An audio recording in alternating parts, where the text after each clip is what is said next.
Pues buenas tardes. En este día muy significativo, ¿verdad? Un día de reposo y está lloviendo, ¿verdad? Muy significativo. Y el día de hoy vamos a ver la parte bíblica, el estudio bíblico número 54, ¿verdad? Que significa, o el título es, más bien el título es, esta es la bendición, ¿verdad? Es la parte número 54, la porción número 54 de esta semana es, y está basada en el libro de Deuteronomio 33, todo el capítulo 33, y Deuteronomio 34, todo el capítulo 34, ¿verdad? Es con lo que se va a terminar este libro, ¿verdad? La parte última ya de este libro, del libro de Devarim, Deuteronomio.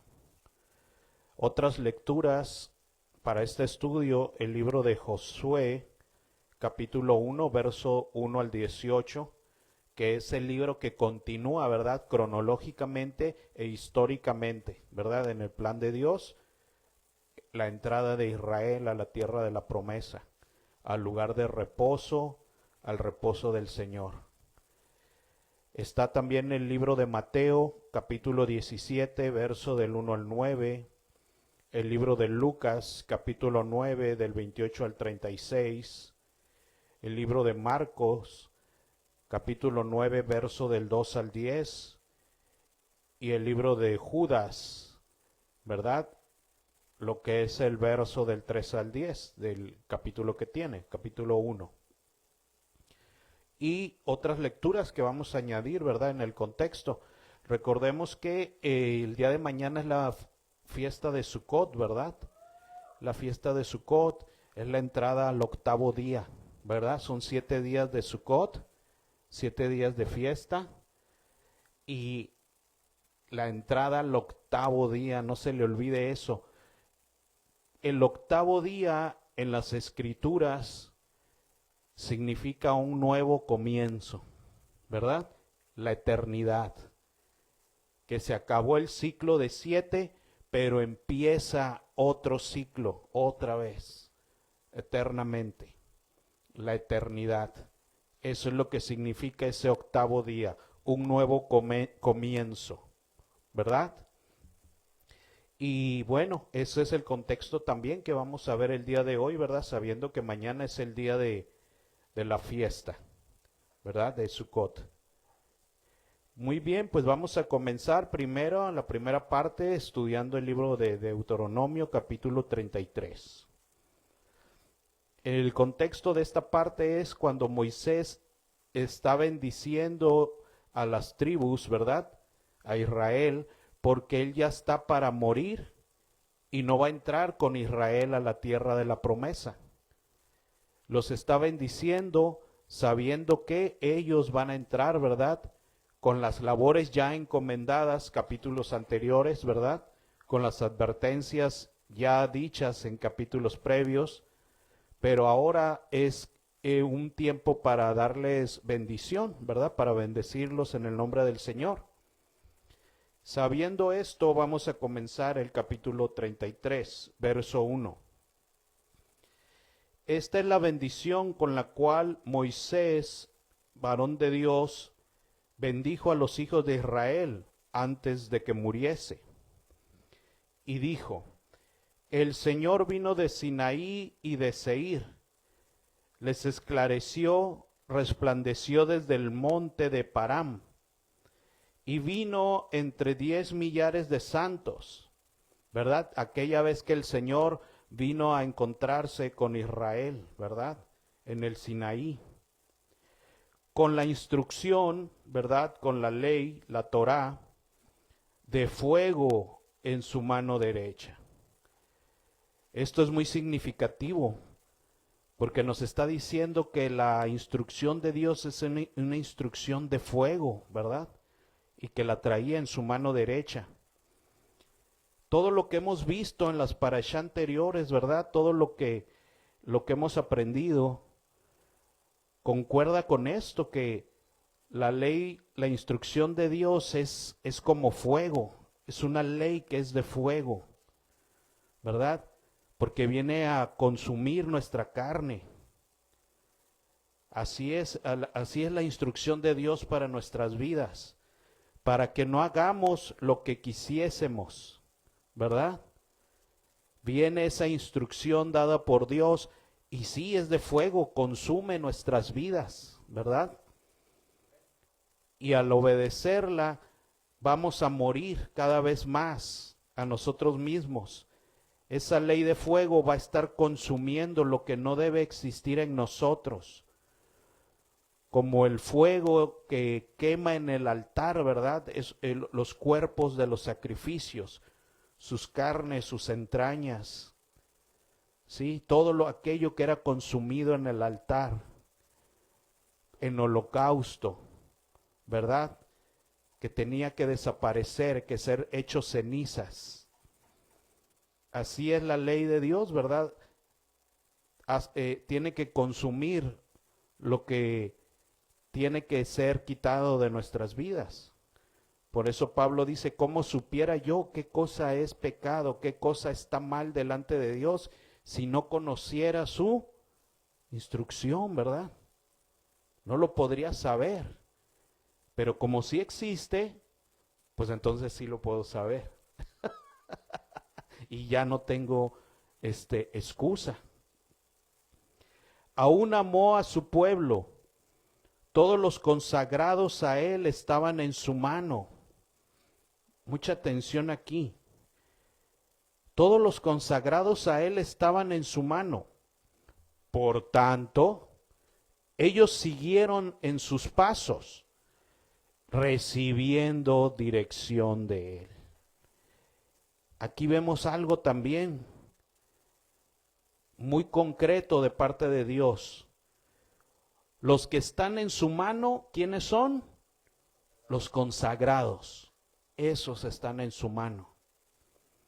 Los que son consagrados a Él, ¿verdad? Que se entregan a Él. Esos son los que están en su mano. Por tanto, a consecuencia de eso, como son los consagrados, Él los tiene en su mano. Y por eso ellos siguen sus pasos. Ellos siguieron sus pasos, tus pasos. Y por tanto, reciben dirección de Él. Es lo que dice la Escritura. Es el orden que dice ahí, ¿verdad? A veces queremos tener dirección de Dios, pero no puede ser porque no le seguimos. Entonces no puedes recibir dirección de Él si no vas atrás de Él. Y solo van atrás de Él los que están en su mano, los que son ¿qué? Consagrados. Por eso siguen sus pasos. En el antiguo Israel, cuando un maestro hablaba, los discípulos, ¿saben qué hacían? Cuando él iba hablando en las calles de algún maestro, iban atrás de él siguiéndole, escuchando. Y lo que él iba diciendo, los que sabían escribir, iban tomando nota y apuntando. Y los que no sabían escribir, lo iban ¿qué? Memorizando. Porque no iba a haber excusa, nada de que, ay, no puedo aprender, no puedo retener. No, no, no, no. Así se hacía. Y se tenían que esforzar, porque así se hacía. Y cuando el maestro iba caminando, todos aquellos que fueran sus discípulos iban siguiendo sus pasos, porque estaban siguiéndolo a él, y por tanto entonces de él estaban recibiendo ¿qué? Instrucción, enseñanza. Así es. Eso es, así es como se hacen las cosas. Así es. No puede ser de otra manera. Por tanto, ellos siguieron tus pasos recibiendo dirección de ti. Cuando Moisés nos ordenó una instrucción como heredad a la congregación de Jacob, la instrucción de Dios es como un regalo Es una herencia, una heredad que el Señor le ha dado a los hijos de Jacob, a la congregación de Jacob, a su casa. ¿Sí? La instrucción de Dios es un regalo para que sepas qué hacer, para que sepas qué no hacer, porque la desgracia es que no sepas qué hacer y hagas lo que tú quieras. Y entonces allí acarrees consecuencias para ti y para los tuyos. Esa es la desgracia. La desgracia no es que se te dé instrucción. La desgracia fuera que no se te dé, que no hubiera. Y entonces sí, como puedas hacerle, como creas, pero las consecuencias te van a alcanzar. Por eso es un gran tesoro que sí hay instrucción. Ese es el regalo incomprendido, el regalo no valorado, que sí hay instrucción. Como heredad a la congregación de Jacob, y fue rey en Jesurim. Cuando se congregaron los jefes del pueblo, ¿verdad? El Señor era rey en Israel en aquel tiempo, ¿verdad? En aquellos tiempos pasados, ¿sí? Cuando se congregaban a su alrededor del rey, los jefes de las tribus, con las tribus de Israel, y empiezan las bendiciones hacia Israel, ¿verdad? Viva Rubén y no muera, y no sean pocos sus varones. Empieza bendiciendo a Rubén, que era el ¿qué? El primogénito, ¿verdad? Aunque había desobedecido, era el que empezaba con él la bendición. Viva Rubén y no muera, y no sean pocos sus varones. Esta es la bendición que se dio a Judá. Dijo así: oh Señor, escucha la voz de Judá, y llévalo a su pueblo. Sus manos le basten, y tú seas su ayuda contra sus enemigos. Una bendición que también era profética, ¿verdad? Que Judá pueda estar reunido en su pueblo, porque también iba a ser disperso e iba a padecer muchas cosas en el mundo, ¿sí? Pero que el Señor fortaleciera sus manos para poder prevalecer contra sus enemigos, ¿verdad? Tantos enemigos que ha tenido Judá en su historia. Y tú seas su ayuda contra sus enemigos, porque el Señor ha sido nuestra ayuda. Es que Judá no ha desaparecido, ¿verdad? A Leví dijo: tú, Tumín y tu Urim sean para tu varón piadoso, tu Tumín y tu Urim, ¿verdad? Sean para el Señor, tu servicio, ¿verdad? Tu servicio para buscar al Señor, para consultarle, para obtener de él respuesta, para poder guiar al pueblo en lo que dice Dios, sean para tu varón piadoso, ¿verdad? A quien probaste en Masá, con quien contendiste en las aguas de Meriba, ¿verdad? Ayer escuchábamos a Aarón también mencionar de este pasaje, ¿verdad? Donde esto apunta al Mesías, ¿sí? Porque con él fueron con los que contendió Israel en esas aguas, en ese lugar de Masá, en Meriba, ¿verdad? Cuando decían que no había agua y sin embargo de la peña le sacó agua el Señor. ¿A precio de qué? De golpear la peña, ¿verdad? De que la peña fuera golpeada para que ellos pudieran vivir. Y esa peña, esa roca, ¿era quién? Yeshua, ¿verdad? Jesucristo. Y Él era la roca que iba con ellos. Y sin embargo con Él estaban contendiendo aquel día. Entonces fijémonos cómo el pueblo de Dios sí puede estar contendiendo con el Mesías, con el que se supone que siguen, aún sin saber, pueden estar contendiendo con Él. Cuando hay rebeldía, cuando hay desobediencia, cuando queremos hacer nuestra voluntad, en ese momento estamos contendiendo con Jesucristo, con Yeshua. Qué terrible es eso y no lo entendemos. Ellos no lo entendieron. ¿verdad? Ellos no lo entendieron y por eso sus cuerpos fueron quedando poco a poco en el desierto, tendidos, porque no entendieron que estaban contendiendo con Él, que desobedecerle para Dios es: estás peleando contra mí, te quieres volver mi enemigo, estás contendiendo conmigo. Y eso es lo que había sucedido ahí. Quien dijo a su padre y a su madre: nunca los he visto, se refiere a Leví, ¿verdad? Y no reconoció a sus hermanos, ni a sus hijos conoció, pues ellos guardaron tus palabras, ¿verdad? Cuando Leví se separaba fielmente para obedecer al Señor, y aún se tenía que separar de aquellos que no obedecieran al Señor. Y cumplieron tu pacto.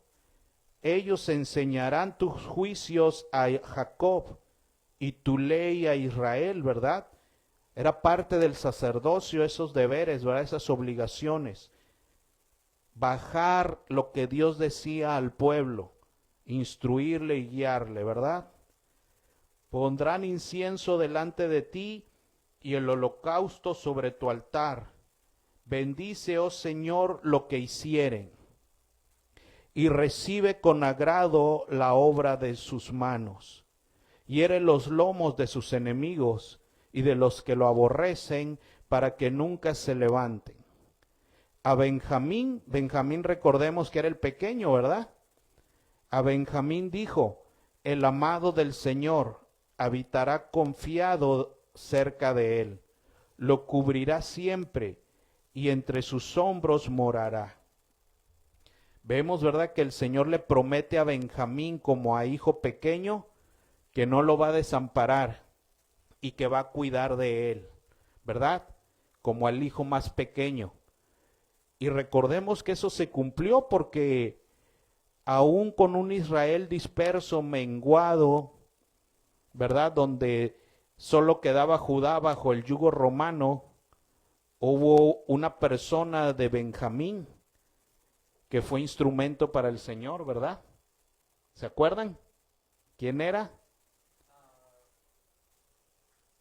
Pablo, ¿verdad? Saulo, de la tribu de Benjamín, ¿verdad? Verso 13. A José dijo: bendita de Jehová sea tu tierra, con lo mejor de los cielos, con el rocío y con el abismo que está abajo, con los más escogidos frutos del sol, con el rico producto de la luna y con el fruto más fino de los montes antiguos, con la abundancia de los collados eternos, con las mejores dádivas de la tierra y su plenitud, y la gracia del que habitó en la zarza. Y vemos que empieza a bendecir a José, ¿verdad? A consolarlo y a bendecirlo y a restituirle todo lo que él había sufrido, ¿verdad? Porque recordemos que José estuvo cautivo, vendido como esclavo en tierra ajena, ¿verdad? Sufriendo esclavitud, vejaciones, maltratos, calumnias, todo, ¿verdad? Despojado de todo. Y el Señor, en compensación de todo lo que él padeció y sufrió, lo va a empezar a restituir, ¿verdad? No es nada más porque sí, todo esto lo que el Señor le está diciendo. Y la gracia del que habitó en la zarza, aquel que habitó en la zarza que encontró Moisés, ¿se acuerda? La gracia de ese Dios que estaba en esa zarza, venga sobre la cabeza de José y sobre la frente de aquel que es príncipe entre sus hermanos, ¿verdad? Porque fue el que quedó más bajo de todos, y el Señor, ¿verdad?, lo levantó en esa tierra, ¿se acuerdan? Donde decía José, en esa tierra inhóspita, extranjera, donde él estuvo. Como el primogénito de su toro es su gloria, y sus astas, ¿verdad?, los cuernos, por así decir, como astas de búfalo. Con ellas acorneará a los pueblos, juntos hasta los fines de la tierra. Ellos son los 10 millares de Efraín y ellos son los millares de Manasés.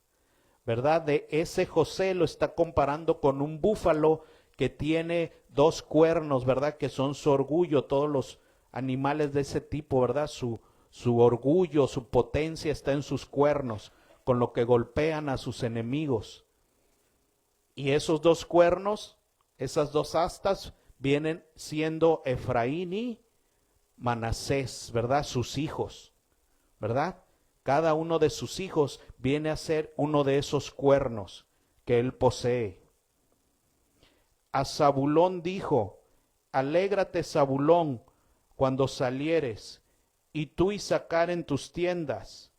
Llamarán a los pueblos a su monte, allí sacrificarán sacrificios de justicia, por lo cual chuparán la abundancia de los mares y los tesoros escondidos de la arena. ¿Verdad? Ellos iban a dedicarse mucho a trabajar en las costas, ¿verdad? A obtener las riquezas del mar. A Gad dijo: bendito el que hizo ensanchar a Gad, como león reposa y arrebata brazo y cabeza. ¿Verdad? Un león, cuando pelea con sus enemigos, les arranca los brazos, ¿verdad? Les arranca la cabeza. Escoge lo mejor de la tierra para sí, porque allí le fue reservada la porción del legislador, y vino en la delantera del pueblo. Más adelante vamos a ver esta parte que empieza a cumplirse. Con Israel ejecutó los mandatos y los justos decretos del Señor. A Dan dijo: Dan es cachorro de león que salta desde Basán. A Neftalí dijo: saciado de favores y lleno de la bendición del Señor, posee el occidente y el sur. A Aser dijo: bendito sobre los hijos de Aser, sea él amado de sus hermanos y moje en aceite su pie. Hierro y bronce serán tus cerrojos, como tus días serán tus fuerzas. No hay como el Dios de Jesurín, quien cabalga sobre los cielos y para tu ayuda, y sobre las nubes con su grandeza. El Eterno es su refugio, y acá abajo los brazos eternos. Él echó de delante de ti al enemigo, y dijo: destruye. E Israel habitará confiado, la fuente de Jacob habitará sola, en tierra de grano y de vino.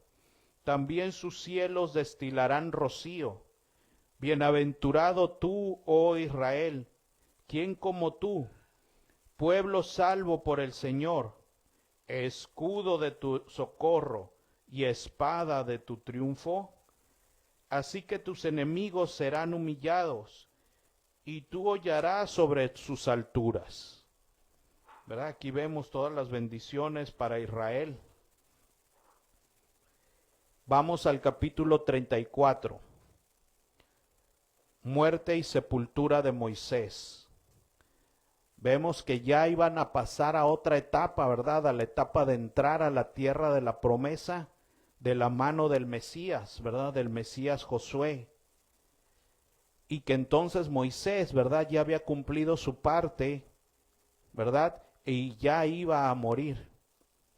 Subió Moisés de los campos de Moab al monte Nebo, a la cumbre del Pisga, que está enfrente de Jericó, y le mostró el Señor toda la tierra de Galaad hasta Dan, todo Neftalí, y la tierra de Efraín y de Manasés, toda la tierra de Judá hasta el mar occidental. ¿Verdad? Le muestra todo aquel territorio donde Israel se iba a establecer, todo aquel inmenso territorio, el Negev y la llanura, la vega de Jericó, ciudad de las palmeras hasta Zoar. Y le dijo el Señor: esta es la tierra que juré a Abraham, a Isaac y a Jacob, diciendo: a tu descendencia la daré. Te he permitido verla con tus ojos, mas no pasarás allá. Vemos también aquí una bondad de Dios, ¿verdad? Permitiéndole a Moisés antes de morir ver la tierra de la promesa.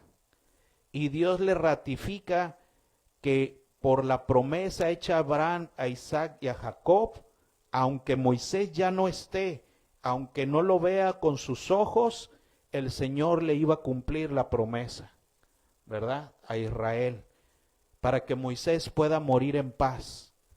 No le va a tocar verlo, pero tiene que llevarse la certeza de que Dios lo va a hacer, ¿verdad? Aunque no esté él, porque la promesa es ¿de quién? Del Dios, del Eterno. Y murió allí Moisés, siervo del Señor, en la tierra de Moab, conforme al dicho del Señor. Y lo enterraron en el valle de la tierra de Moab, y lo enterró en el valle de la tierra de Moab, enfrente de Bet Peor, y ninguno conoce el lugar de su sepultura hasta hoy. Y vemos, ¿verdad?, que cuando Moisés murió, el Señor en su representación envió a un ángel, ¿verdad? Recuerda que dice Judas, que envió a alguien para tomar el cuerpo de Moisés, que hasta el diablo se lo peleaba, ¿no?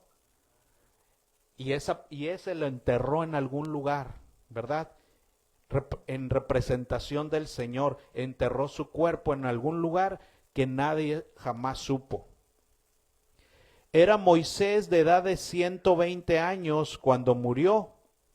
Sus ojos nunca se oscurecieron ni perdió su vigor. Y lloraron los hijos de Israel a Moisés en los campos de Moab 30 días. Y así se cumplieron los días de lloro y del luto de Moisés. Decíamos en la mañana, ¿verdad?, que aquí también hubo un momento muy significativo para Israel. Porque a través de la historia en el pasado, Moisés siempre se iba para apartarse de ellos y acercarse con Dios, se iba a buscar al Señor, pero siempre regresaba, ¿se acuerda? Durante 40 años así fue la historia. Él iba y regresaba. Iba y se estaba a solas con Dios, pero después iba a regresar tarde o temprano. Y muchas veces ese tiempo fue mal aprovechado por Israel, porque varias veces cuando él se fue, ellos aprovechaban para murmurar, ¿verdad? Para rebelarse, para molestarse.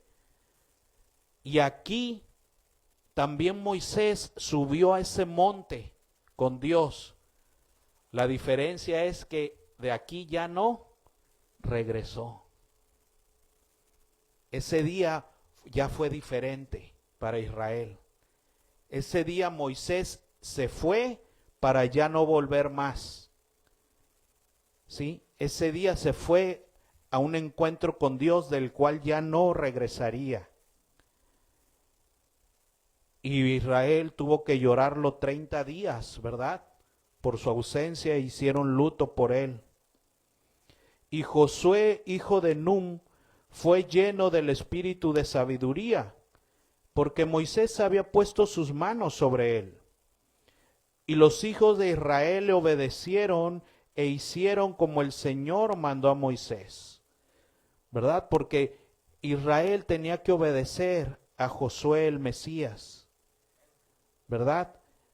Él los iba a introducir en la tierra prometida y tenían que darle obediencia. Y nunca más se levantó profeta en Israel como Moisés, a quien haya conocido el Señor cara a cara. Nadie como él en todas las señales y prodigios que el Señor le envió a hacer en tierra de Egipto, a Faraón y a todos sus siervos y a toda su tierra. Y en el gran poder y en los hechos grandiosos y terribles que Moisés hizo a la vista de todo Israel, ¿verdad? Porque Moisés había sido un instrumento en las manos de Dios para castigar a Egipto, para darles certeza a Israel de quién era ese Dios, mostrando prodigios, señales, sucesos, ¿verdad? Que también sirvió de testigo a las naciones. Y entonces, ¿verdad? Vino la salvación aquella, ¿verdad? La salida de Egipto, con el instrumento que Dios había escogido en aquel momento, que era Moisés. Y ahora nos vamos al libro de Josué, ¿verdad? Josué, el libro que sigue enseguidita, ¿verdad? Porque es la entrada a la tierra de la promesa de la mano del Mesías.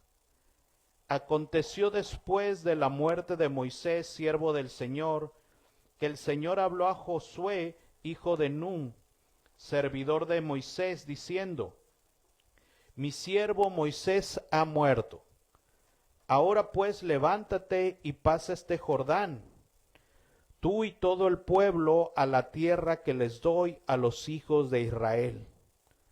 ¿Verdad? Aquí el encuentro de Dios con Josué. Le dice: Moisés ya ha muerto. Ahora yo voy a tratar contigo.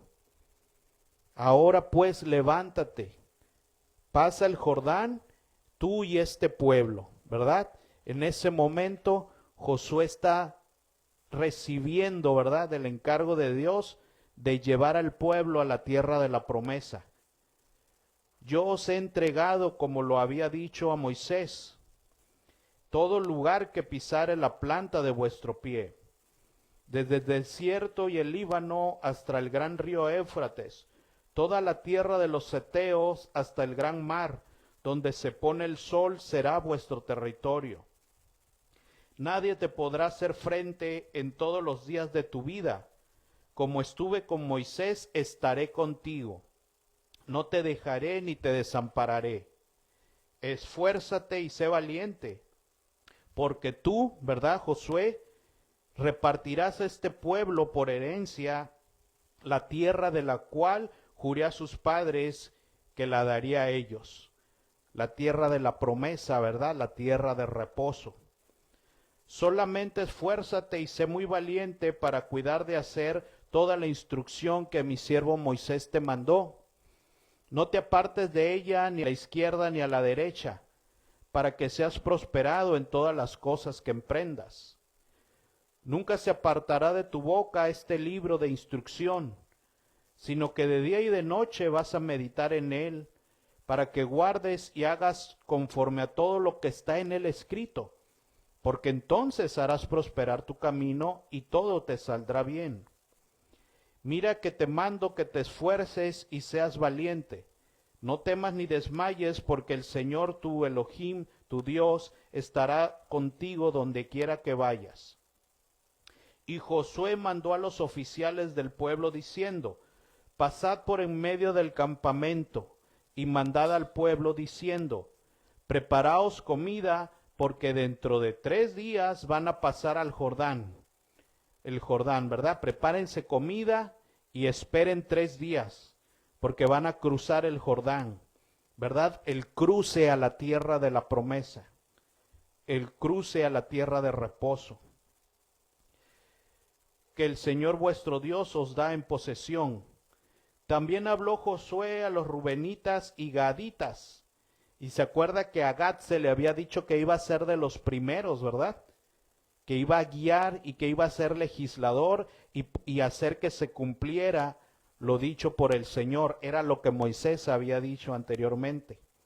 Y a la media tribu de Manasés, ¿verdad? Diciendo: acordaos de la palabra que Moisés, siervo del Señor, os mandó diciendo: el Señor vuestro Dios os ha dado reposo y os ha dado esta tierra. Y vuestras mujeres, vuestros niños y ganados quedarán en la tierra que el Señor les dio en el Jordán, en este lado del Jordán, por mano de Moisés. Mas vosotros, todos los valientes y fuertes, pasaréis armados delante de vuestros hermanos y les ayudaréis. Ahí se iba a empezar a cumplir la labor de Gad, ¿verdad? Hasta tanto que el Señor haya dado reposo a vuestros hermanos, como a vosotros, y que ellos también posean la tierra que el Señor vuestro Dios les da, y después volveréis vosotros a la tierra de vuestra herencia, la cual Moisés, siervo del Señor, os ha dado, a este lado del Jordán, hacia donde nace el sol, y entraréis en posesión de ella. Porque se acuerda que esas 3 tribus o 2 tribus y media, el Señor les había dado la tierra antes del Jordán, ¿se acuerda? Que Moisés se las repartió, pero les dijo que a fuerzas tenían que cruzar y ayudar a sus hermanos a tomar lo que les tocaba a ellos. Aunque ellos ya hubieran recibido su reposo, ¿verdad? Aunque ellos ya tuvieran en qué reposar, no tenían permitido hasta que sus hermanos también tuvieran su promesa, hasta que ellos también tuvieran su tierra de reposo. Y aquí vemos, ¿verdad?, el compromiso como pueblo que Dios había puesto en ellos. Verso 15. Hasta tanto que el Señor haya dado reposo a vuestros hermanos como a vosotros, y que ellos también posean la tierra que el Señor les da, y después vuelvan vosotros a la tierra de vuestra herencia, la cual el Moisés, siervo del Señor, os ha dado. Me voy al verso 16. Entonces respondieron a Josué diciendo: nosotros haremos todas las cosas que nos has mandado, e iremos a donde quiera que nos mandes. De la manera que obedecimos a Moisés en todas las cosas, así te vamos a obedecer a ti, ¿verdad? Al Mesías Josué. Solamente que el Señor esté contigo como estuvo con Moisés. Cualquiera que fuera rebelde a tu mandamiento y no te obedeciera tus palabras en todas las cosas que les mandes, que muera. Solamente que te esfuerces y seas valiente. Y vemos aquí, ¿verdad?, que Josué es una imagen de Yeshua, ¿verdad?, de Jesucristo. Y aquí están diciendo, el que no obedezca a Josué, ¿qué le va a pasar? Que muera, ¿verdad? El que no obedezca al Mesías, también en algún momento, ¿verdad?, va a ser cortado. En algún momento va a morir eternamente. Todo aquel que no obedezca al Mesías. Muy bien, pues vemos que esto es el término del libro de Devarim, ¿verdad?, de Deuteronomio. Vámonos ahora al libro de Mateo.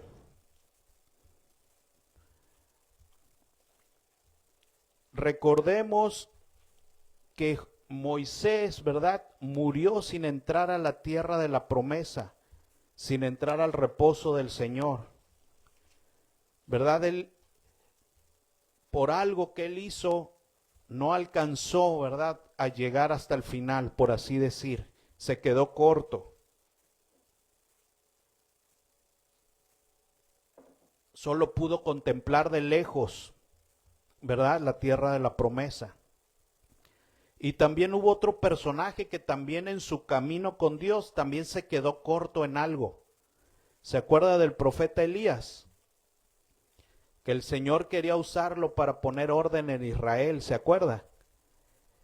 Pero que también falló, ¿verdad? También falló y se quedó corto en su propósito. Y no alcanzó a ver también, ¿verdad?, lo que el Señor iba a hacer. Y que en lugar suyo el Señor levantó a Eliseo, ¿se acuerda? Y que le dijo a Eliseo, él es el que va, le dijo Elías, Eliseo es el que va a ungir a los nuevos reyes, ¿se acuerda? Y que él va a ungir a los que van a acabar con la casa de Acab y con Jezabel, a los que van a limpiar a Israel para que se cumpliera lo que él quería y que Elías no había podido terminar, ¿se acuerda? Pues vámonos al libro de Mateo, capítulo 17, verso 1. El Señor tiene todas las piezas, ¿verdad?, en su mano. 6 días después, Yeshua tomó a Pedro,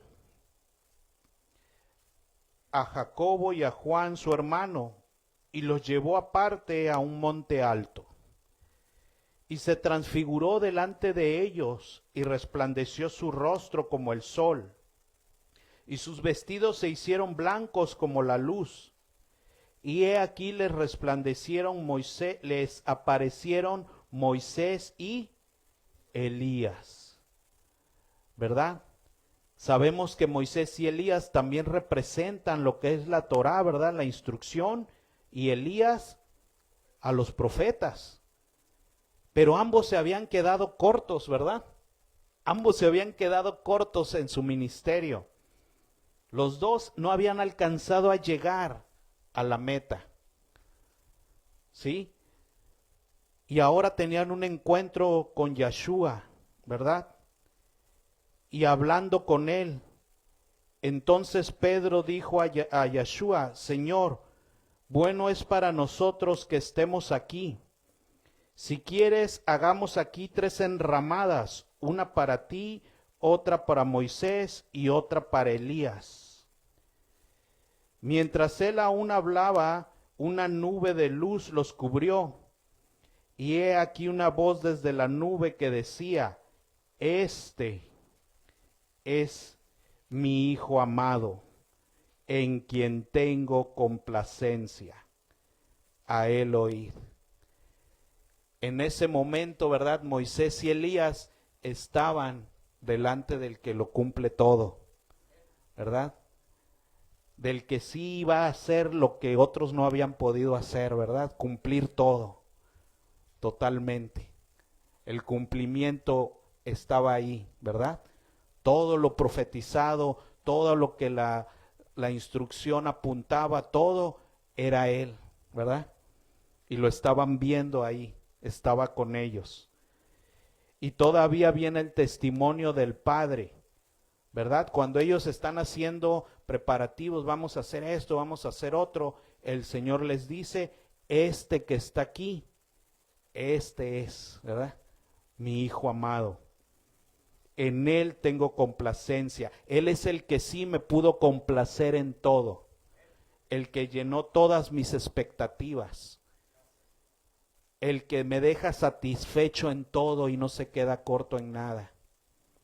En él tengo complacencia. A él que oíd, él es la autoridad suprema, ¿verdad? A él óiganlo.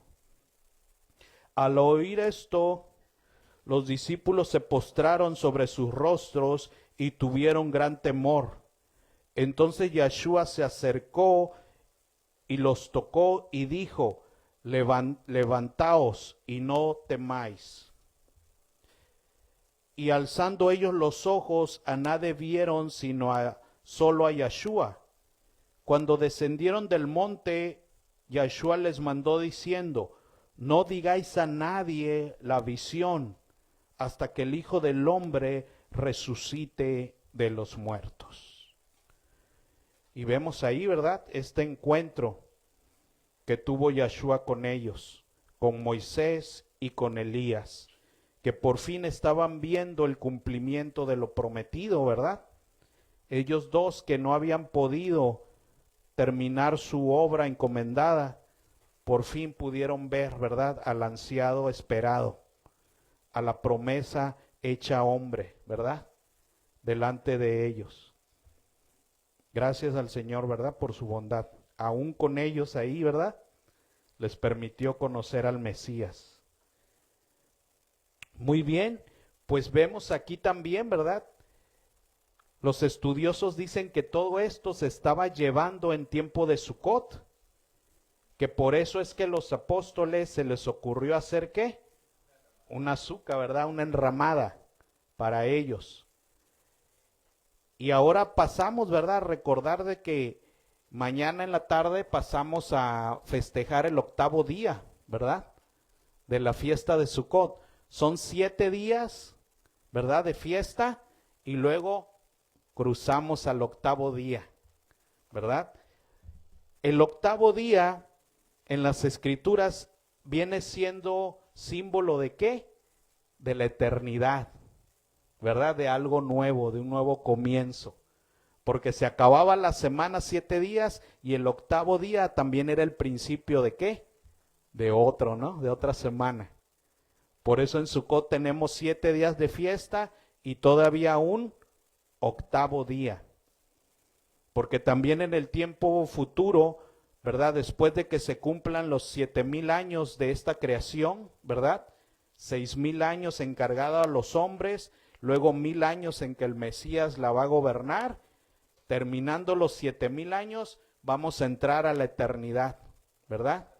A un octavo tiempo, ¿verdad? Un octavo milenio, por así decir, que simboliza la eternidad, ¿verdad? Donde todo lo anterior habrá cesado y donde habrá cielos nuevos y tierra nueva.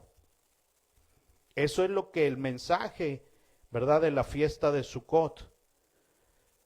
Pero también este mensaje Dios ya lo había dado antes, ¿verdad? Este mensaje también el Señor ya lo había dado antes, porque su plan, ¿verdad?, estaba desde el principio.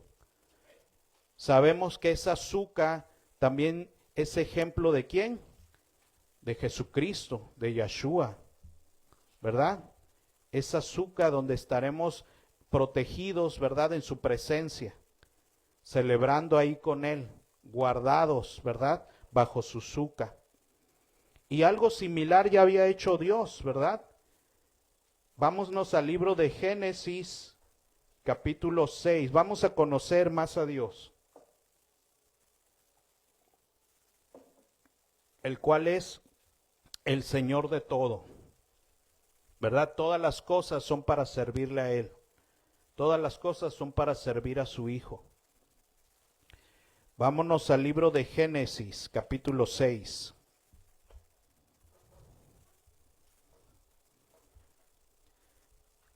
Aconteció que cuando comenzaron los hombres a multiplicarse sobre la faz de la tierra, les nacieron hijas, que viendo los hijos de Dios que las hijas de los hombres eran hermosas, tomaron para sí mujeres, escogiendo entre todas. Entonces ya sabemos esa parte, ¿verdad? Que los hombres empezaron a multiplicar y luego sucedieron cosas indebidas, ¿verdad? Que trajeron ahí cosas sobrenaturales en la creación. Pero aparte de eso, había algo que era de suma importancia, que fue primordial. Porque muchos aquí en el libro de Génesis, ¿verdad?, se nos habla de que a raíz de eso hubo gigantes, hubo seres sobrenaturales en la tierra. Pero también recordemos que el Señor nos enseña que en la tierra de Canaán también había ¿qué? Gigantes.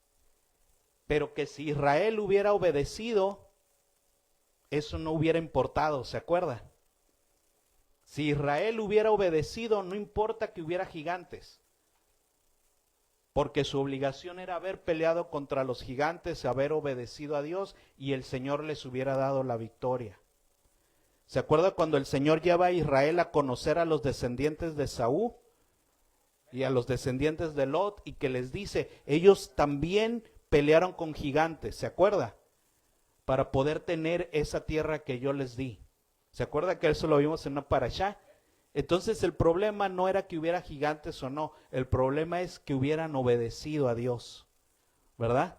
Que hubieran tenido un corazón conforme a la voluntad de Dios, y aunque hubiera habido gigantes, ellos hubieran prevalecido. Y aquí vemos lo mismo en el verso 3, porque la queja de Dios es esta enfáticamente. Y dijo el Señor, no voy a contender, no contenderá mi espíritu ¿con quién? Con el hombre, para siempre. Porque ciertamente él es carne, mas serán sus días 120 años. El hombre al final es carne y Dios es espíritu. Y la carne y el espíritu están enemistados. Por eso la carne y la sangre no puede heredar el reino de Dios. Solo aquellos que mueran a la carne son los que en verdad pueden heredar el reino de Dios. Había gigantes en la tierra en aquellos días, y también después de que se llegaron los hijos de Dios a las hijas de los hombres y les engendraron hijos. Estos fueron los valientes que desde la antigüedad fueron varones de renombre. Pero volvemos a ver el énfasis aquí. Y vio el Señor la maldad de los hombres, que era mucha en la tierra, y que todo designio de los pensamientos del ¿qué? Del corazón de ellos. El asunto era con los hombres. Lo demás hubiera sido secundario. El Señor lo mostró eso en Canaán. Y que todo designio de los pensamientos del corazón de ellos era de continuamente el mal. El problema era esa humanidad con un corazón rebelde para con Dios, con pensamientos de rebelión, de continuo pleito contra Dios, de continua rebelión contra Él. Ese era el problema. Y se arrepintió el Señor de haber hecho hombre sobre la tierra, y le dolió en su corazón. Tal era la rebelión de los hombres, que aún lograron que el corazón de Dios se arrepintiera de haberlos creado. Fíjense qué tremendo es eso. Que Dios se arrepienta de haber creado al hombre por su maldad, por su rebelión. Y dijo el Señor: raeré de sobre la faz de la tierra a los hombres que he creado. Esa era la raíz del asunto. Desde el hombre hasta la bestia y hasta el reptil y las aves de los cielos, porque me arrepiento de haberlos hecho.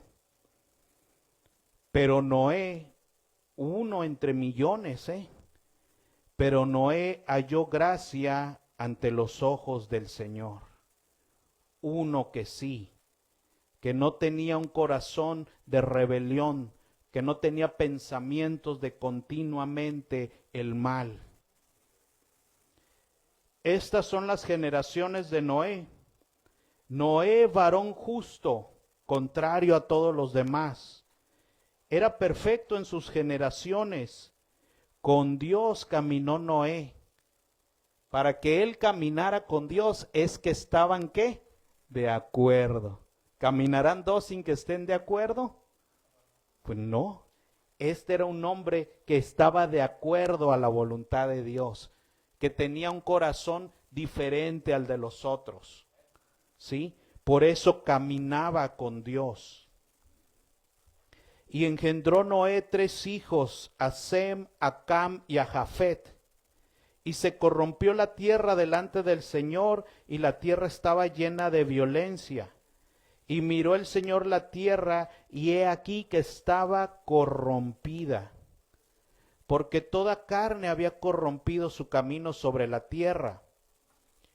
Dijo Dios pues a Noé: he decidido el fin de todo ser, porque la tierra está llena de violencia a causa de ellos, y he aquí que yo los destruiré junto con la tierra. Hazte de madera un arca de madera de gofer, y harás aposentos en el arca, y la vas a cubrir con brea por dentro y por fuera.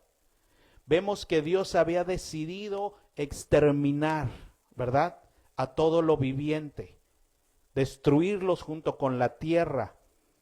Pero a Noé le iba a preservar la vida, a uno entre miles de millones. Y de esta manera la harás: de 300 codos la longitud del arca, de 300 codos la longitud del arca, de 50 codos su anchura y de 30 codos su altura. Una ventana harás al arca y la acabarás a 1 codo de elevación por la parte de arriba, y pondrás la puerta del arca a su lado, y le harás piso bajo, segundo y tercero. Y vemos que el Señor echa a andar un plan de salvación para Noé, para el que había agradado a Dios, que tenía un corazón conforme a Él, que por eso caminaba con Él. Y a Él le da un plan para salvarlo.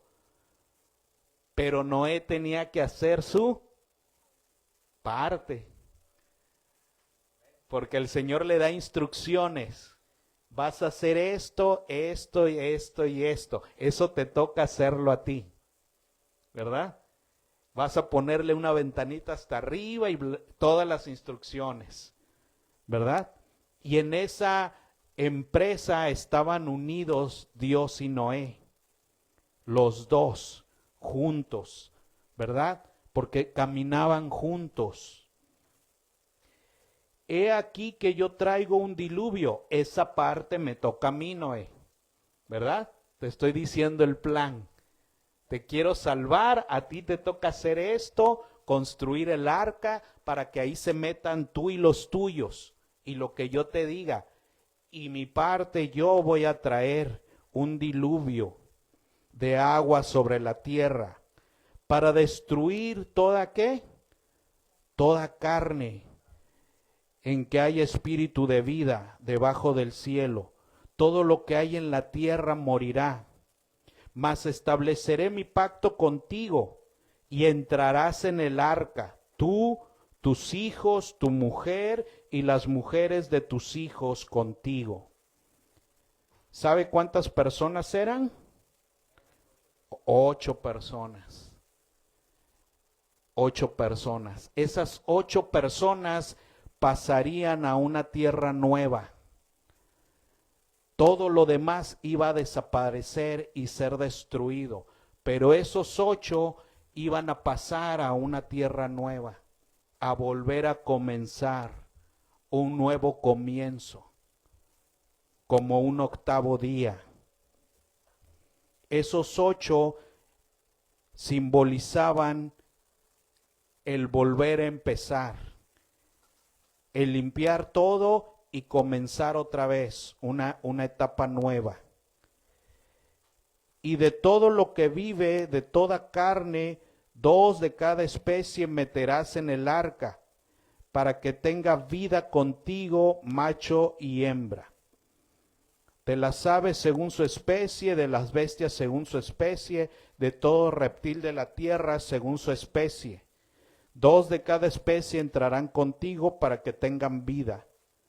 Toma contigo a todos los animales que se comen y contigo a todo alimento que se come y almacénalo y servirá de sustento para ti, para ellos y para ellos. Y lo hizo así Noé, hizo conforme a todo lo que Dios le mandó. Fíjense, en esa arca iba a estar Noé, su familia, alimento y hasta mascotas. Todo iba a estar en esa arca. Decíamos en la mañana que las civilizaciones antiguas, por eso el 8 lo hacían en esa forma, porque no tiene ¿qué? Final, ¿verdad? Porque ese mismo número cuando se pone acostado significa infinito. Desde tiempos antiguos se sabía eso, porque simbolizaba la eternidad, que todo volvía a empezar de nuevo y que no había final.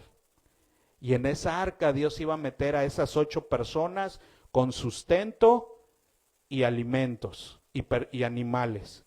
Dijo el Señor a Noé: entra tú y toda tu casa en el arca, porque a ti he visto justo delante de mí en esta generación.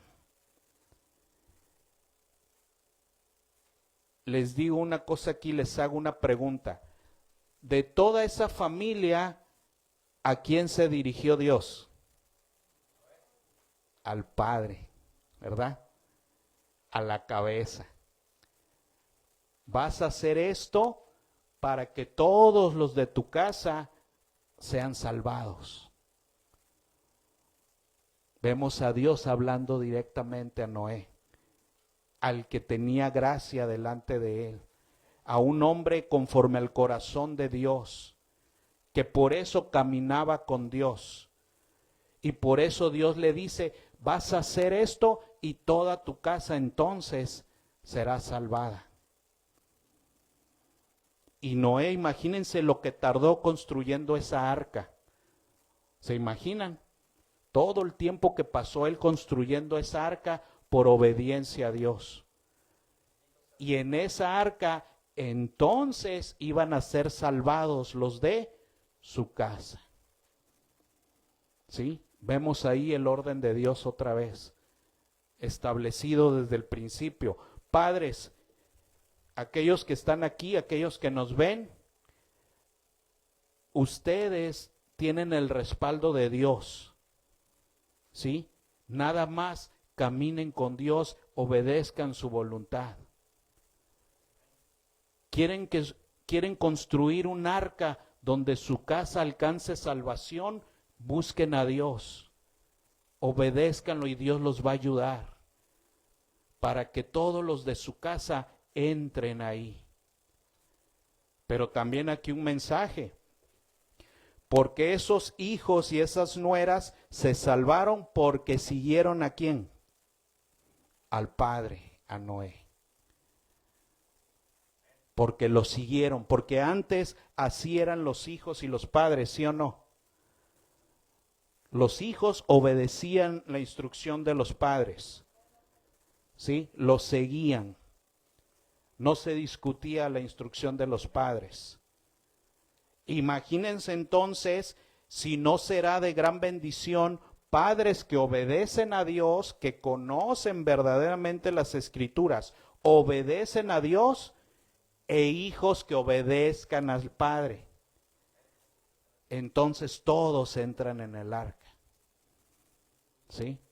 Ese es Dios desde el principio. Verso 2. De todo animal limpio tomarás 7 parejas, macho y sus hembras. Mas de los animales que no son limpios, una pareja, el macho y su hembra. También de las aves de los cielos 7 parejas, macho y hembra, para conservar viva la especie sobre la faz de la tierra. Porque pasados aún 7 días, yo haré llover sobre la tierra 40 días y 40 noches. Fíjense bien, cuando llegue un 7º día, iba a comenzar el diluvio. ¿Y cuántos días iba a llover? 40 días y 40 noches, y eso iba a traer la muerte de toda carne. ¿Cuántos años duró Israel en el desierto hasta que todos los carnales murieron? 40 años en el desierto, hasta que toda carne pereció de Israel. Y solo los nacidos nuevos, esos entraron a la tierra de la promesa. Todos los que eran carne perecieron, como en este diluvio iba a suceder. El Mesías estuvo 40 días venciendo la carne, siendo tentado, ¿se acuerda? Venciendo la carne, matándola en el desierto, 40 días.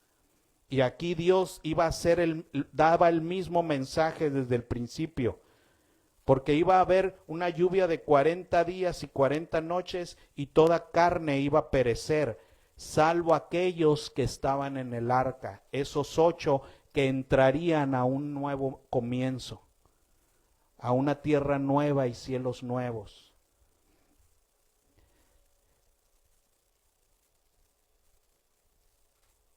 E hizo Noé conforme a todo lo que le mandó el Señor. Era Noé de 600 años, acuérdense de eso, cuando el diluvio de las aguas vino sobre la tierra. Y por causa de las aguas del diluvio entró Noé al arca, y con él sus hijas, su mujer y las nueras, ¿verdad? Y las mujeres de sus hijos, sus nueras. De los animales limpios y de los animales que no eran limpios, y de las aves y de todo lo que se arrastra sobre la tierra. De 2 en 2 entraron con Noé en el arca, macho y hembra, como mandó Dios a Noé. Y sucedió que el 7º día, fíjense bien, fue en un 7º día, cuando el Señor trajo el diluvio, cuando llegó el apocalipsis para ese mundo. Y sucedió que el 7º día que al séptimo día las aguas del diluvio vinieron sobre la tierra. Aquellos que en el séptimo día estaban en el arca se salvaron. Y todos los demás que no estaban ahí, ese séptimo día para ellos no fue de salvación, para ellos fue de juicio. Fue el apocalipsis para ellos. Para los otros 8 fue un día de reposo, un día de salvación. Para los otros fue todo lo contrario. Y sucedió que al séptimo día las aguas del diluvio vinieron sobre la tierra. El año 600 de la vida de Noé, en el mes segundo y a los 17 días del mes. Aquel día fueron rotas todas las fuentes del gran abismo, y las cataratas de los cielos fueron abiertas. Y hubo lluvia sobre la tierra 40 días y 40 noches. A un mundo, ¿verdad?, rebelde contra Dios. Le voy a preguntar algo. En el principio, cuando el Señor comenzó la creación, ¿qué había separado Dios? En el segundo día. No, en el segundo día, las aguas. Y había puesto límites, porque Dios es un Dios de límites desde el primer día.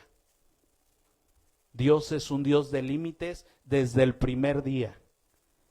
Y Él, para poder crear vida, separó las aguas, ¿se acuerda? Unas las mandó arriba, hizo una expansión, separó las aguas de lo seco, hizo la tierra, hizo los mares, ¿se acuerda? Porque los límites de Dios traen vida, traen protección. Y en ese día conocieron lo que era no haber límites entonces. Porque ese día Dios quitó los límites que Él mismo había creado. A un mundo que no quiso respetar sus límites, porque el mismo Yeshua Jesucristo, cuando le preguntan, Señor, ¿cómo será el tiempo del fin cuando tú vengas? Que una de las respuestas que dio, ¿cuál fue? Como en los tiempos de Noé. Así será, que vivían todos como les parecía, comiendo y gustando y festejando, ¿y qué? Casándose y dándose en casamiento como quisieran. Un mundo con sus propias reglas, como quisieran, sin límites, fuera de la voluntad de Dios, haciendo las cosas como quisieran, a su propia voluntad. Y es lo que dijo Yeshua, así será, así eran ellos. Vivían como querían, todo lo hacían como querían, sin límites, como ellos querían, viviendo como querían, casándose como querían, descasándose como querían, uniéndose y uniéndose como quisieran, hasta el día que vino, ¿qué? El diluvio y se los llevó a todos.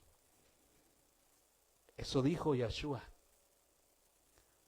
Porque no entendieron hasta que vino el diluvio, dice, y se los llevó a todos. Así eran ellos, sin límites, como quisieran. Entonces ese día conocieron lo que era no haber límites. Porque ese Dios al que le despreciaron sus límites, ese mismo Dios entonces retiró ese día los límites que Él había puesto para su protección, para su bien, para su vida, y no lo habían entendido. Pero ese día lo aprendieron de una forma terrible. Ese día, dice la Escritura, en el año 600 de la vida de Noé, en el mes segundo, a los 17 días del mes, aquel día fueron rotas todas las fuentes del gran abismo. Fíjense, las fuentes que había en los cielos fueron rotas, y las cataratas del gran abismo, aún las que había en la tierra, y las cataratas de los cielos, porque son dos diferentes, por eso aquí dice, fueron rotas las fuentes del grande abismo, y las cataratas de los cielos fueron abiertas. De todas partes salió agua ese día, de abajo y de arriba, de todas partes. A lo que él le había puesto límite, ¿se acuerda? En ese segundo día, separando las aguas de arriba de las aguas de abajo. Ese día él dijo, no más. Y quitó el cerco que él había puesto de protección y vino la destrucción. Vino el apocalipsis. Y hubo lluvia sobre la tierra 40 días y 40 noches. En este mismo día entraron Noé, Sem y Cam y Jafet, hijos de Noé, la mujer de Noé y las 3 mujeres de sus hijos con él en el arca. Y ellos y todos los animales silvestres según su especie, y todos los animales domésticos según sus especies, y todo reptil que se arrastra sobre la tierra según su especie, y toda ave según su especie, y todo pájaro según su especie. Vinieron pues con Noé al arca de 2 en 2, de toda carne en que había espíritu de vida. Y los que vinieron, macho y hembra de toda carne, vinieron como le había mandado el Señor. Y el Señor cerró la puerta. Fíjense bien, los que entraron se salvaron. ¿Y quién fue el que cerró la puerta? Dios. Dijo hasta aquí. Hasta aquí. Él fue el que cerró la puerta. Y fue el diluvio 40 días sobre la tierra, y las aguas crecieron y alzaron el arca, y se elevó sobre la tierra. Y subieron las aguas y crecieron en gran manera sobre la tierra. Y flotaba el arca sobre la superficie de las aguas. Y las aguas subieron mucho sobre la tierra, y todos los montes altos que había debajo de todos los cielos fueron cubiertos. 15 codos más altos subieron las aguas después que cubrieron los montes. Fíjese bien, yo no sé cuánto habrán medido los montes más altos que había en el planeta. 15 codos arriba de eso subió el agua. ¿Y qué flotaba en esa agua? El arca, los escogidos de Dios.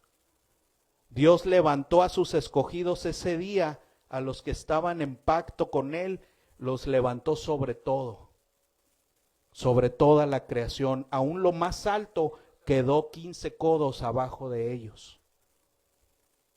Y ellos ahí guardados en esa arca.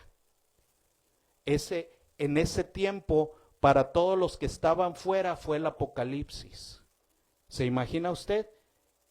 Y ellos guardados ahí.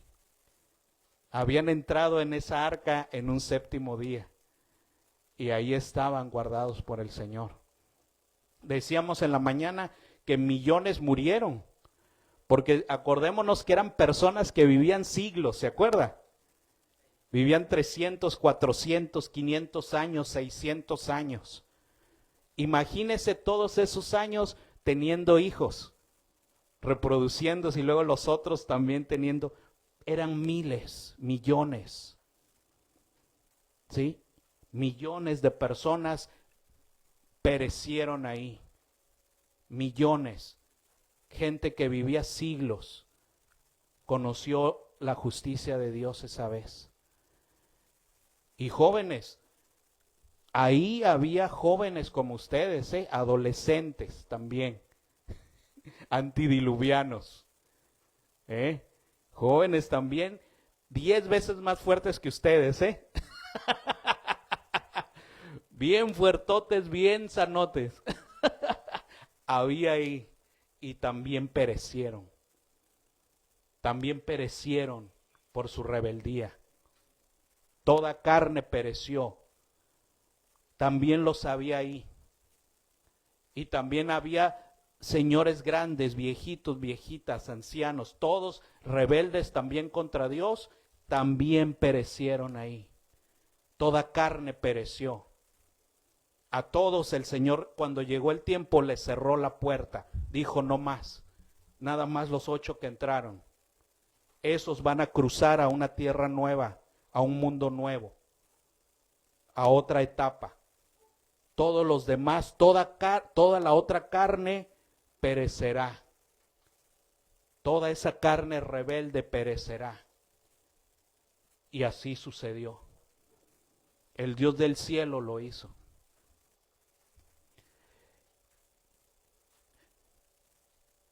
Y murió toda carne que se mueve sobre la tierra, así de aves como ganado y de bestias, y de todo reptil que se arrastra sobre la tierra, y todo hombre.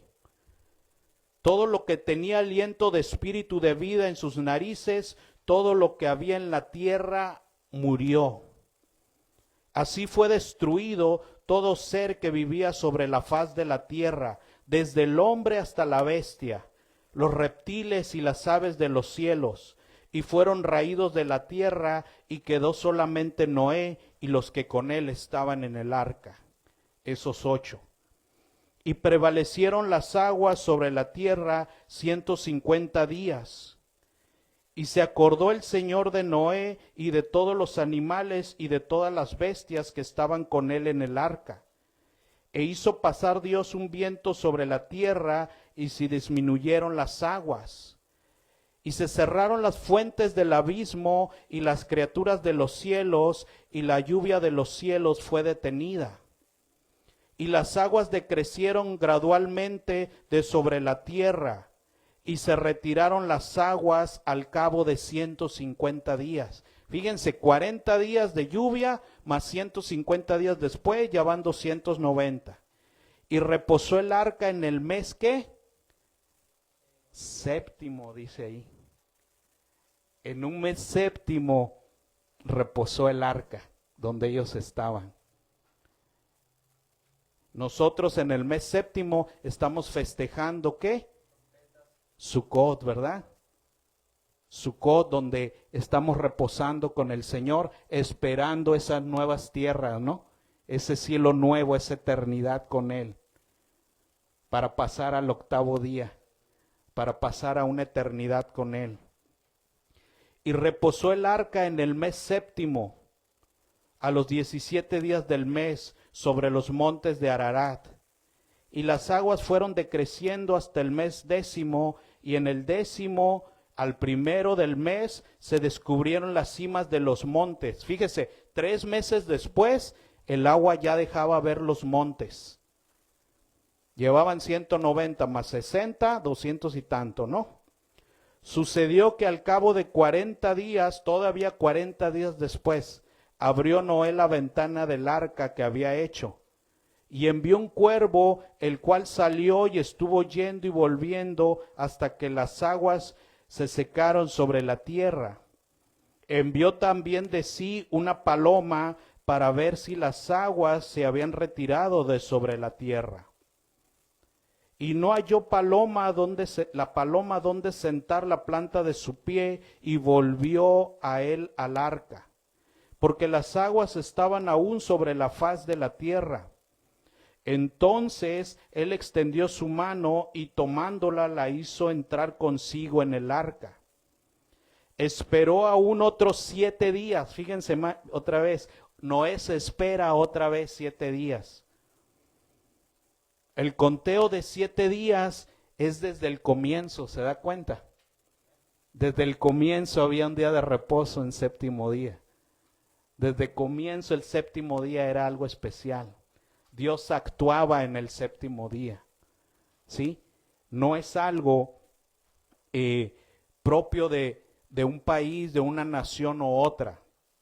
El mensaje lo ha dado el Señor a través de una nación, pero era un plan que Él tenía desde el principio.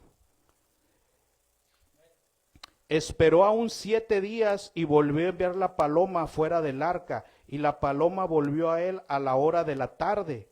Y he aquí traía una hoja de olivo en el pico. Y entendió Noé que las aguas se habían retirado de sobre la tierra. Y esperó aún otros 7 días y envió la paloma, la cual no volvió ya más. Y sucedió que en el año 601 de Noé, en el mes primero, en el día primero del mes, las aguas se secaron sobre la tierra, y quitó Noé la cubierta del arca, ¿verdad? No sé a cómo se habrá referido esa cubierta, pero la podía él quitar. Y miró, y he aquí la faz de la tierra estaba seca. Fíjense bien, a una nueva tierra salió Noé. Un cielo nuevo y una tierra nueva. ¿Y cuánto tiempo habían pasado ellos en el arca? Un año. Porque en el año 600, en un séptimo día, todos habían entrado en el arca. Hagan de cuenta como ahorita, en un séptimo día entraron y ya no volvieron a salir hasta un año después. Hasta un año después salieron. Tuvieron ahí un día de reposo larguísimo, ¿se da cuenta? Todo un año de reposo encerraditos en esa arca.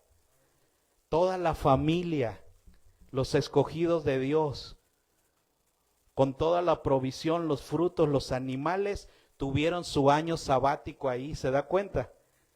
Tuvieron ahí un año completo de reposo.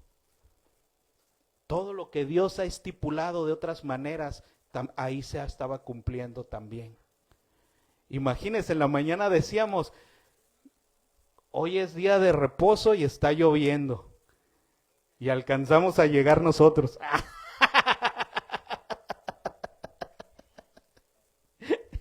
Es una broma, ¿no? Pero así sucedió. Ellos entraron en un día, en un séptimo día al arca.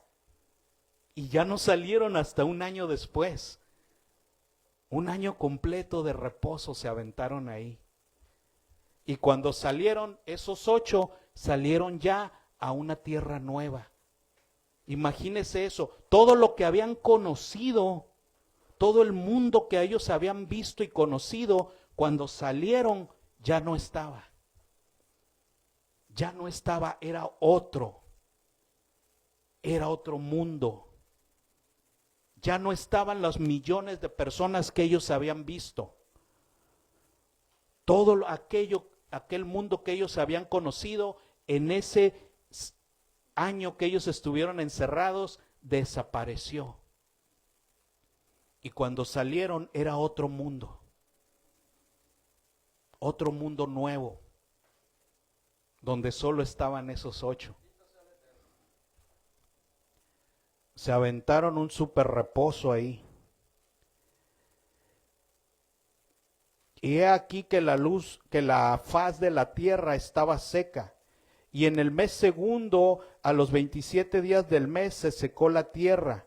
Entonces habló el Señor a Noé diciendo, sal del arca, tú y tu mujer y tus hijos y las mujeres de tus hijos contigo, todos los animales que están contigo de toda carne, de aves y de bestias y de todo reptil que se arrastra sobre la tierra, sacarás contigo, y vayan por la tierra y fructifiquen y multiplíquense sobre la tierra. Y ellos volvieron a comenzar, esos 8. Volvieron a repoblar todo otra vez, una nueva creación, por así decir. Llevaban los animales, 8 personas, frutas, comida, alimentos, y si llevaban alimentos también llevaban las semillas, decíamos, ¿no? Volvieron otra vez a repoblar todo, una nueva creación. Eso sucedió muchachos, Dios hizo eso.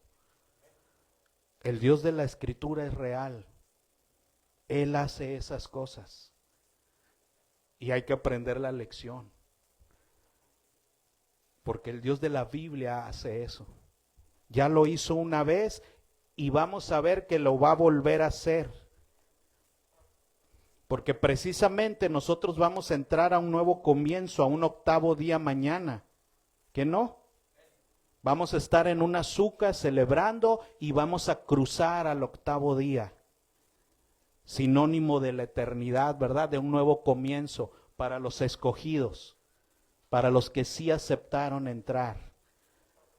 Habrá alguna vez cuando todos aquellos que no estén en esa suca, como en esa arca, para ellos será el apocalipsis, ¿verdad? Pero sus escogidos prevalecerán y cruzarán a la eternidad. Apocalipsis 20. En el capítulo 20 me habla del milenio, donde el pueblo de Dios y su Mesías estarán en reposo celebrando su Sukkot, guardados en la suca junto con él, ¿verdad? Esperando en ese séptimo tiempo, ¿verdad? Como en aquel séptimo día donde ellos entraron al arca. El pueblo de Dios estará en un milenio con el Mesías, en ese séptimo milenio, estando en reposo con él, sustentados por él. Y todas las naciones conociendo el juicio de Dios, porque se acuerda que los que no suban a Sukkot no tendrán bendición. Para el pueblo de Dios será 1000 años de reposo, para los otros será 1000 años de justicia, de conocer la justicia de Dios. Después de eso vendrá el juicio ante el gran trono blanco, donde todo aquel que no haya hecho pacto con Dios, se haya cobijado bajo la suca de Dios, bajo el arca de Dios, que es Jesucristo, que es Yahshua, conocerán el juicio de Dios. Y no va a importar si eran jóvenes, si eran grandes, si eran ancianos, todos conocerán la justicia de Dios en ese tiempo. Pero para aquellos que pasen ese tiempo, ¿verdad?, celebrando y crucen en la eternidad, en ese octavo día, en ese octavo milenio, en el cruce a la eternidad, va a suceder lo del capítulo 21 de Apocalipsis, como le pasó a Noé y a los 8 que estaban con él. Vi un cielo nuevo y una tierra nueva, porque el primer cielo y la primera tierra pasaron, y el mar ya no existía más. Y yo, Juan, vi la santa ciudad, la nueva Jerusalén, descender del cielo de Dios, dispuesta como una esposa ataviada para su marido. Y oí una gran voz del cielo que decía: He aquí el tabernáculo de Dios, la suca de Dios, con los hombres, y Él morará con ellos, y ellos serán su pueblo, y Dios mismo estará con ellos como su Dios. Enjugará Dios toda lágrima de los ojos de ellos, y ya no habrá muerte, ni habrá más llanto, ni clamor, ni dolor, porque las primeras cosas habrán pasado, porque todo eso habrá sido ya raído, ya habrá sido pasado. Y el que estaba sentado en el trono dijo: He aquí, yo hago nuevas todas las cosas, una nueva creación para la eternidad. Y me dijo: Escribe, porque estas palabras son fieles y verdaderas. Y me dijo: Hecho está, yo soy el alfa y la omega. Ya sabemos que ahí pusieron las letras del alfabeto griego, pero sabemos que se refiere a que Él es principio y fin de todo. El principio y el fin. Al que tuviera sed, yo le daré gratuitamente de la fuente del agua de vida. Amén. Y el que venciere heredará todas las cosas, y yo seré su hijo, su Dios, y él será mi hijo. Y ahí empezará la eternidad con Dios, el octavo día,